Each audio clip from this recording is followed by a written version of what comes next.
Well, welcome to Something to Talk About tonight. It is an absolute pleasure to have you here in the park with us this afternoon. We're pretty excited that tonight we will have a short interview with Robyn Burrows, an author, an accomplished author, who has written many books about the history of our nation, and particularly about Mudgeeraba. But before we start, we always like to, acknowledge the traditional custodians of the land on which we're gathering, the Kumameri people, pay our respects to their elders past, present and emerging. And just if you want to find out a little bit more about the Kumameri people or the First Nations people, there's a park just north of here called Graham Dillon OAM Park. And learning a little bit about Graham Dillon can be a great way to learn about First Nations people in a local area. Before we start the interview, I also want to thank a few people. This event would not be possible without the Lions Club of Mudgeeraba, who are the hosts of this event and basically our community group sponsors, and also Living Events. Now, Lan Living runs a great event management company, and it's been wonderful to work with him on this series of videos that we're creating about the history of our local area. I want to thank as well Bookness. This couch is provided very nicely by Bookness, which are the best bookshop in Mudgeeraba. I think they might be the only bookshop in Mudgeeraba, but also the best as well. And we're trying to make it a bit comfy and a bit of a nice place to have a chat. And finally, I just want to thank Courtney from my team in the office. She helps us kind of manage and promote the event, and it's a real pleasure to be working with Courtney in our local office as well. But without further ado, I'd love to introduce you to Robyn Burrows. Big round of applause. So, Robyn has written many books, but there are a number in particular that I have read that really helped me understand the history of our local area. One's called Daydreams and Dairies, or Dairies and Daydreams. Another one's called Paddocks and Pavements. And why don't you give us a bit of an introduction about yourself, Robyn? What started you as an author, and what's your connection to our local area? So my connection to Mudgeeraba is I came here in 1987, and I have to say my connection, if you like, with Mudgeeraba was instantaneous. So my half of my children are sitting over there. So they probably can remember this. We were travelling around Queensland looking for somewhere to relocate to, and we came to Mudgeeraba because we had friends here. So we gone, where is this Mudgeeraba place? We'd never heard of it, and I guess back then I thought that the Gold Coast was the glitter strip. I didn't know this existed. And we actually drove in, we were going out to Botana Drive, out to White Horizons, and we actually drove in through here, just where the car's coming now, and we got to there, and I turned to my husband and I said, this is where I want to live. Wow. And he said to me, you don't even know this place. I said, no, but it feels right. And that was my introduction to Mudgeeraba. Wow. So bless that out for us. What is the feeling? When you say it feels right, tell us about that. I guess it was the ambience. We'd driven past the pub. There's all the little buildings here. The little old church was still on the corner. There was no shopping centre at the back there. That was just a paddock. And I guess the colonial heritage style, I just felt immediately home. Wow. And when you say home, where is home for you? As in, where was I born? Yeah, like what happened before Mudgeeraba? What's your background? So before Mudgeeraba, I was born and raised in Burke, out in Western New South Wales, and I lived there until I was 16, went away to boarding school and never went back. Wow. And did you start out in journalism, or what drew you to writing? No, I've just always been interested in writing. I loved English as a child. I did a couple of creative writing courses at TAFE, and I just decided one day I was going to write a book. Wow. And a few people said to me, what are you going to write about? I said, I haven't got a clue. I just know I'm going to write a book. Anyway, I decided, because I was a fairly newcomer to Mudgeeraba, I'd been here 2 years by then, that I wanted to learn a lot more about all these beautiful old buildings that were here and the history of the place that I had now made my home. Wow. Where did you start? What was the first place that you went to? You started this journey? Okay, so the first place that I started was to go to the library and borrow other local histories that people had written, just to see how they'd done it, what kind of, had they used a really formal tone, an informal tone, how it was done, and I kind of cobbled together a bit of an idea how I wanted my book to be from that. And I had really not a lot of idea where to start, but I thought, okay, I'm going to start by going to the John Oxley Library up in Brisbane. Yes. I'm going to go to the State Archives, which were at Dutton Park next to Boggo Road Jail at that time. and I'm going to go to the local studies section of the Gold Coast Library, which at that time was one little room in the Nerang Library. It was tiny. Tiny little room off the side. And that's where I started. And I just went around talking to people who lived in the local area, descendants from the pioneering families, and they were very generous with photographs and with information, and it just all, it came together somehow. What was the name of your first book? So the first book is Dairies and Daydreams. Okay. So the little history of the book. So Dairies and Daydreams, that was, I've got all the... No, that's good. All publicity stuff in there. So Dairies and Daydreams was the first book, 1989. And then in 1992 it was the history of Mudgeeraba State School. Yes. So I put my hand up and I said, I'll write a little history, a little booklet it was going to be of the school.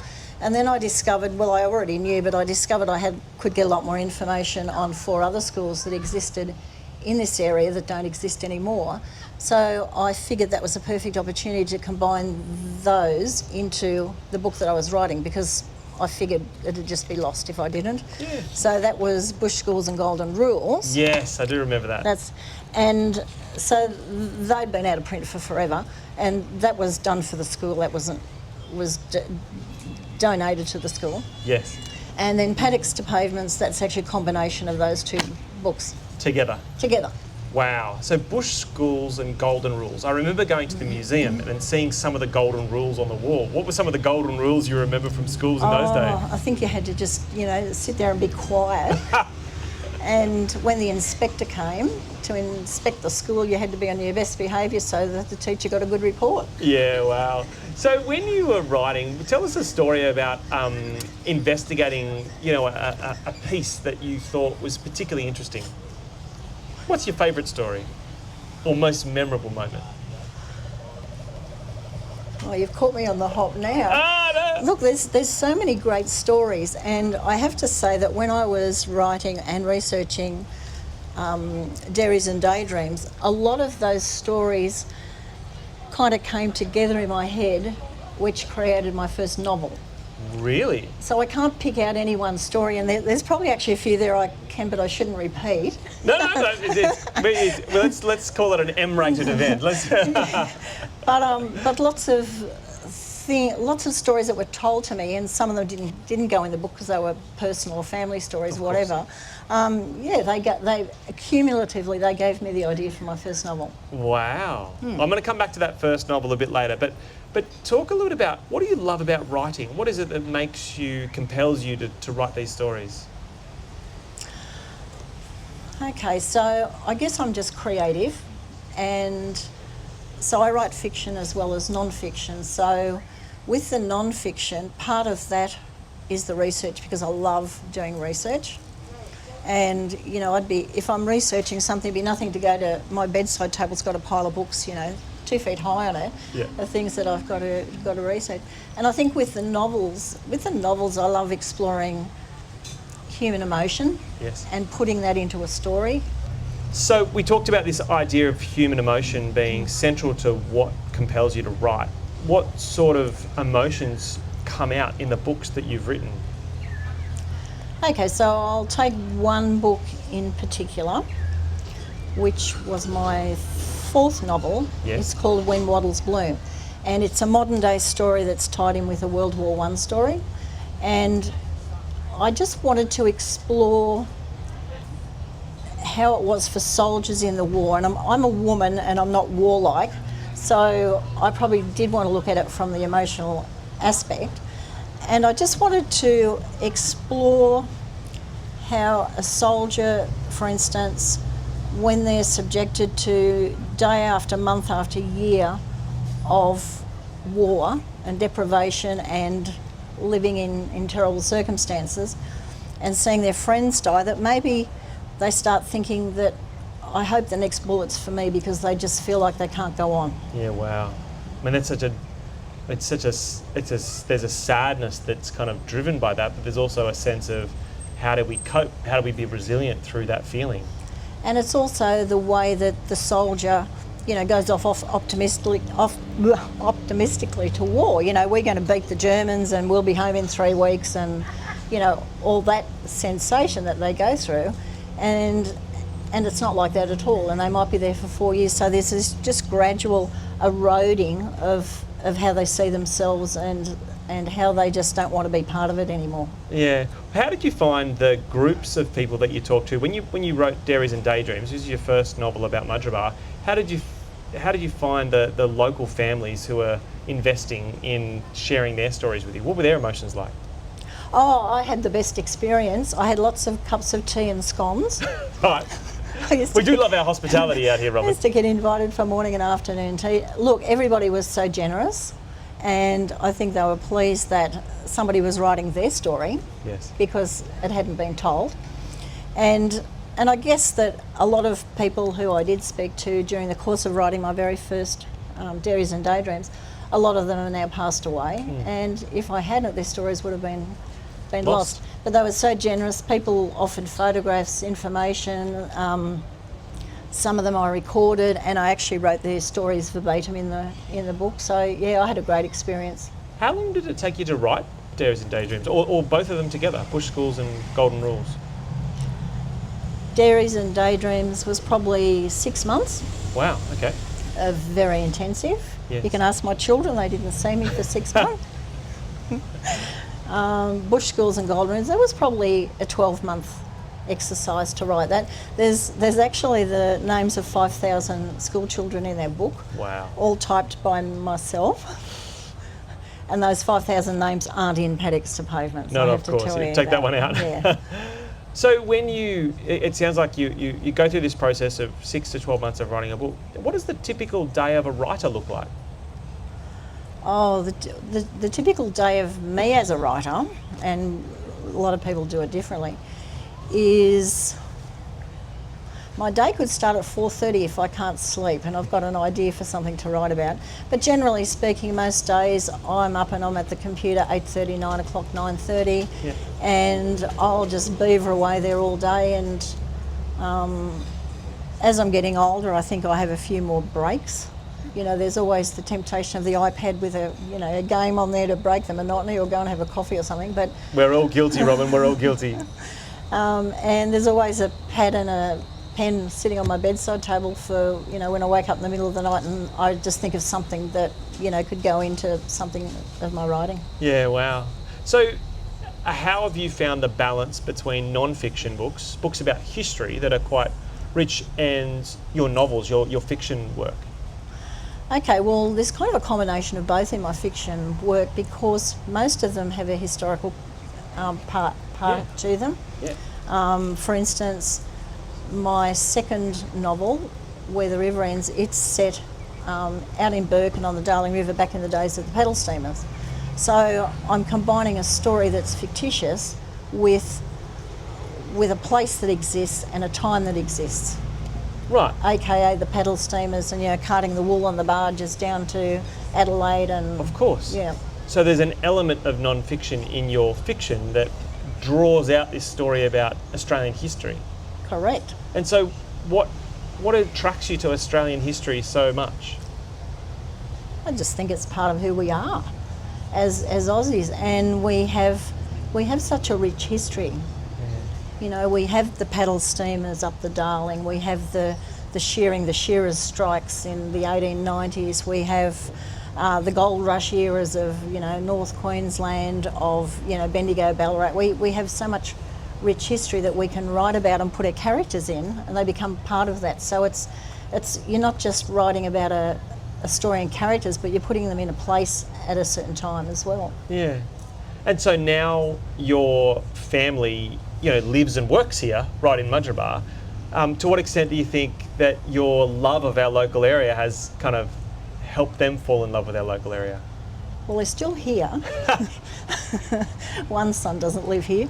I like to think it's helped them appreciate where they live, and the blood, sweat and tears that went into creating Mudgeeraba, because it can't have been easy, those first pioneers coming in down a rough bush track and having to clear land and bring cattle in, and there's no shops, there's none of this existed. They took stuff out on a wharf at Nerang, and the steamer probably came once a month with supplies on it. And I don't think any of us can really comprehend how that would be and how they survived doing that. Absolutely. I mean, family life is hard enough as it is without trying to establish a community and start something from nothing. Yeah. That must be fascinating. I wanted to ask you as well. You touched on your novels, and what's your favourite thing that you've ever written? What's the thing you're most proud of? Now that's like saying, which one of your children is the favourite? Surely we have a favourite, Robyn. You didn't have a favourite child? Oh, you're a better mother, a better parent than me. I can see your children are laughing over here. What are you talking about? We know who the favourite is. No, look, I don't have a favourite book, and to be honest, they're all very different. Yes. There's 8 novels in total, yes, and they're all quite different, apart from the first and the third. The third is a sequel to the first, and it's set kind of on this Gold Coast area. But no, I don't have a favourite. I've enjoyed writing them all. Oh, that's great. I wanted to ask just a question to inspire our young watchers or readers. What is some advice you would give to a young writer setting out on their journey? What sort of advice would you give them as someone who's been published now and has a bit of experience? Okay, so historically, young writers don't get published. They become published when they're adults. Yes. So I would say to anybody who's interested in a career in writing, do it because you love writing. Don't do it because you think you're going to make a lot of money out of it, because very few people do. I would say hone your skills. Eventually find an agent, because it's very difficult to get published without an agent. And believe in yourself and be authentic. That's great. How would you describe your authenticity? How would you describe your own style?